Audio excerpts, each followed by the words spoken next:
ఎప్పటికప్పుడు తాజా వార్తలను అందిస్తున్న టీవీ1 తెలుగు న్యూస్ కు స్వాగతం.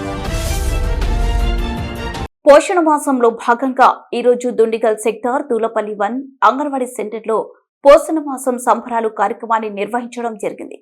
ఈ కార్యక్రమంలో ఐసిడిఎస్ సూపర్వైజర్ శోభారాణి మాట్లాడుతూ గర్భిణి మరియు బాలింతల తల్లులకు పోషక విలువలు కలిగిన ఆహారం ప్రతిరోజు తీసుకోవాలి. ప్రతిరోజు భోజనంలో చిరుధాన్యాలు, పాలు, గుడ్లు, ఆకుకూరలు తప్పనిసరిగా తీసుకోవాలి. అంగన్వాడీలో గర్భిణి మరియు బాలింతలు ఒక పూట సంపూర్ణ భోజనం తీసుకోవాలి మరియు 7 నుంచి 3 సంవత్సరంలో పిల్లలకు బాలామృతం కూడా తినిపియాలని తెలియజేయడం జరిగింది. Dulapalli high school science teacher Shobharani మాట్లాడుతూ ప్రతిరోజు ఐరన్, కాల్షియం, ప్రోటీన్ ఉండే ఆహార పదార్థాల గురించి తెలియజేయడం జరిగింది. ఈ కార్యక్రమంలో శ్రీమంతాలు, అక్షరాభ్యాసం, అన్నప్రసన్న కార్యక్రమాలు నిర్వహించడం జరిగింది. ఈ కార్యక్రమంలో ICDS supervisor Shobharani, anganwadi teacher Anitha, R Rajani, B Swapna, C Sukanya పాల్గొనడం జరిగింది.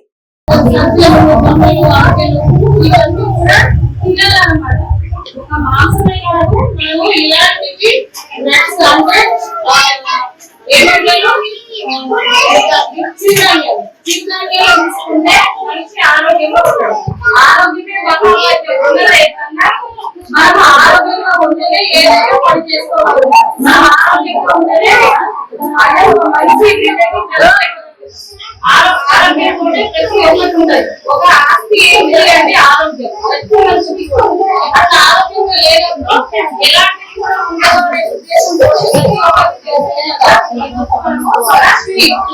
ఈ రోజు ఈ కార్యక్రమాన్ని ఏర్పాటు చేసుకుంటాం.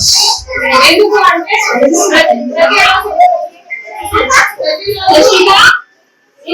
ఆహారంలో మీరు ఇవన్నీ తింటున్నారా?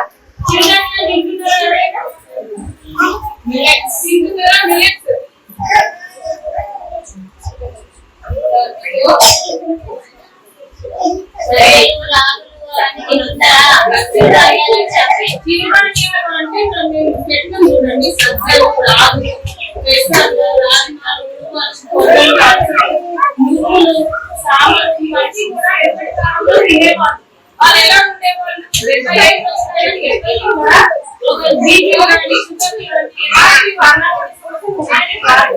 కానీ ఇప్పుడు ప్రస్తుత కాలంలో పుట్టిన పిల్లలకు కూడా షుగర్, బీపీ అనేవి కూడా ఉంటుంది. అంటే అట్లా ఆరోగ్యంగా ఎవరు ఉండట్లేదు అనే ఉద్దేశంతో ప్రతి ఒక్కరు కూడా ఆరోగ్యంగా ఉండాలని ఉద్దేశంతోనే మనం ఈ ప్రోగ్రామ్ కూడా ఏర్పాటు చేసుకోవడం జరిగింది. అర్థమైందా? ఏర్పాటు చేసుకొని మీ అందరికీ కూడా ఒకసారి అంటే ఇవన్నీ మీకు తెలియదు, మాకు తెలుసుకోవాలి. ఇవన్నీ కూడా మన భోజనంలో ఉంటే మనం ఆరోగ్యంగా ఉంటాం. ఇంటికి ఒక ఇండియా అంటే ఆ ఇంట్లో ఎంతో ఆనందంగా ఉంటుంది. అంటే ఫైనాన్షియల్ గా ఏ ఆరోగ్యంగా ఉంటే ఆ ఇంట్లో భవిష్యత్తు బాగుంటుంది. కానీ ఇద్దరు ఆరోగ్యంగా లేదంటే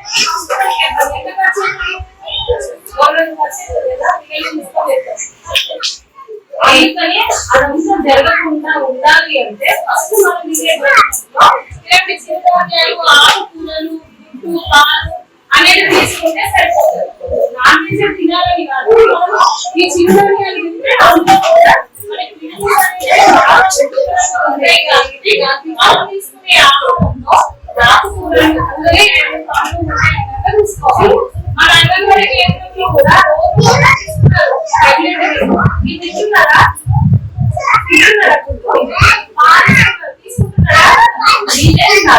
ఎందుకు అంటే ఒక గర్భిణి ఆరోగ్యంగా ఉండేది ఆరోగ్యంగా ఉండేది ఆ ఇంటికి కానీ ఆ సమాజానికి కానీ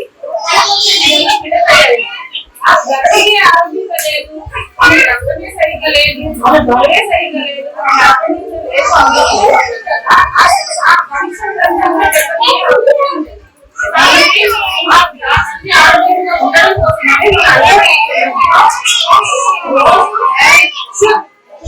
ఒకరోజు ఆకుకూరతోటి అన్నం, పాలు, గుడ్డు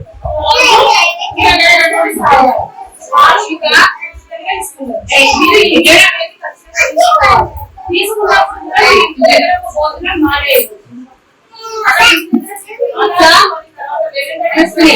ఉంటున్నాడు మరి 2 గంటలకు ఉన్నాడు మెడికేషన్ తీసుకోవాలి. అట్లా 4 సార్లు కూడా మీరు భోజనం తీసుకుంటే మీకు ఆరోగ్యంగా ఉంటుంది. మీకు ఆరోగ్యంగా ఉన్నప్పుడు పిల్లలు కూడా ఆరోగ్యంగా ఉంటారు. అయితే ఏంటంటే ఇప్పుడు మీరు ప్రెగ్నెంట్ ఉన్నప్పటి నుంచి బిడ్డ వచ్చే వరకు కూడా ఆ బ్రెయిన్ డెవలప్మెంట్ అనేది చాలా ఫాస్ట్ గా జరుగుతుంది. అట్లా ఫాస్ట్ గా జరిగినప్పుడు ఏమైతుంది, మంచి పోషకాహారం అవసరం. పుట్టిన పిల్లలకు కూడా 6 నెలల వరకు మీ తల్లి వాళ్ళే ఇవ్వాలి. ఏమి ఇవ్వకూడదు. మీరు ఏదైనా అట్లా రాకుండా మీ తల్లి వాళ్ళే ఇవ్వాలి. మీరు శుభ్రంగా ఉండాలి, ఉంచుకోవాలి.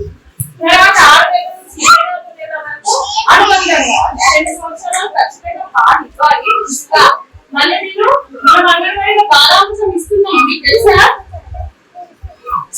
ఇదిగో ఇది చూడండి, ఇది మనము 3 సంవత్సరాల వరకు మాత్రమే ఇస్తాం. ఇది మళ్ళీ ఈ ప్రోడక్ట్ అనేది ఎక్కడ దొరకదు. గవర్నమెంట్ ఏంటంటే చాలా ఆలోచించి ఈ బిడ్డకి పౌష్టికాహారం ఈ విధంగా ఇస్తే బాగుంటుంది అనే ఉద్దేశంతో గవర్నమెంట్ దీని మీద నిర్లక్ష్యంగా ఎప్పుడు కూడా అనుకోకూడదు. మనం బయట సెమినార్లు అవన్నీ